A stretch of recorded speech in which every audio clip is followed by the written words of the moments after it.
So me as a martial artist, of course I started to compete really early. Some kids are going to the beach, they're going to surf, and I remember, you know, getting my friends and going to competitions, spending a whole day competing. In some ghetto areas of Brazil, that's where they had the tournaments, but it was fun.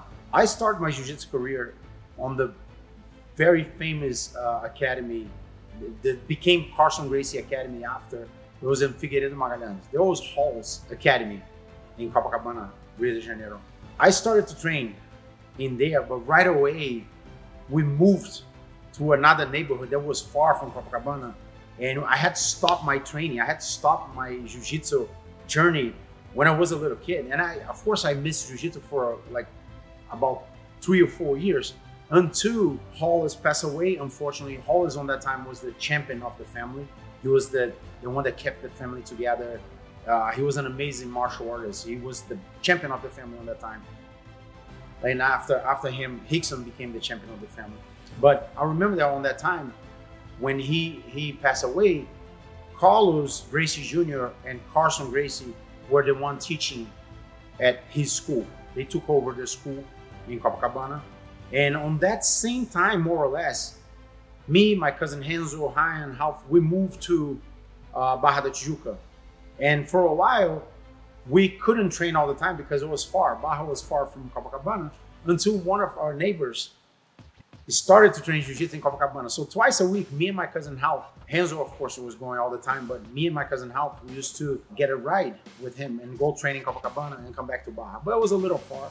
And then finally, our cousin Carlos Gracie Jr. moved to Barra and opened a jiu-jitsu school. And that's when we started to train for good. I was about 10 or 11 years old and never stopped since. I accomplished a bunch of things in jiu-jitsu.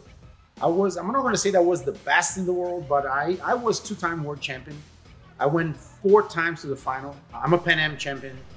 I got 3rd place on ADCC. If you guys don't know what is ADCC, it's one of the best, the biggest grappling organization in the world today. I fought 10 times MMA. My first fight was in Pride in Japan, what was the biggest MMA show in the world. That was fun. That was exciting because my first fight was for 65,000 people. I was not afraid of fighting. I was afraid of facing the fans. It was an amazing, you know, challenge. It was an amazing time of my life. So I bring to competition and teaching. What I think it makes a huge difference today is that I accomplish a bunch of things as a competitor in jiu-jitsu, but what makes a difference in between my generation and the generation today is that on that time you couldn't be just a fighter, you had to be a teacher.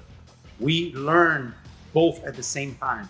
We learn how to teach, we learn how to fight, we learn how to defend jiu-jitsu name, we learn how to defend the Gracie name. Let's do it, let's go! And here they go. Daniel Gracie trying to sneak some punches in, and he's able to against Goes.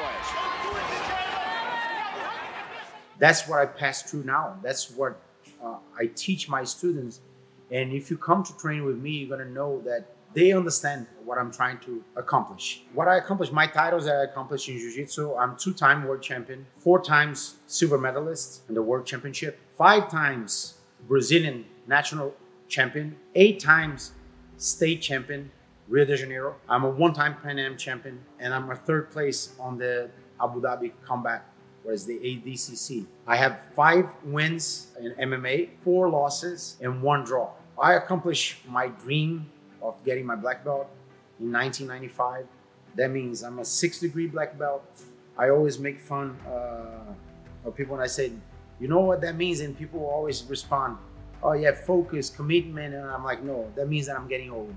So every stripe that I have there on this belt has memories, but that's it. It's not because I get the stripe that I'm getting better. I'm just getting older because that comes by time. That's it. That's Daniel Gracie.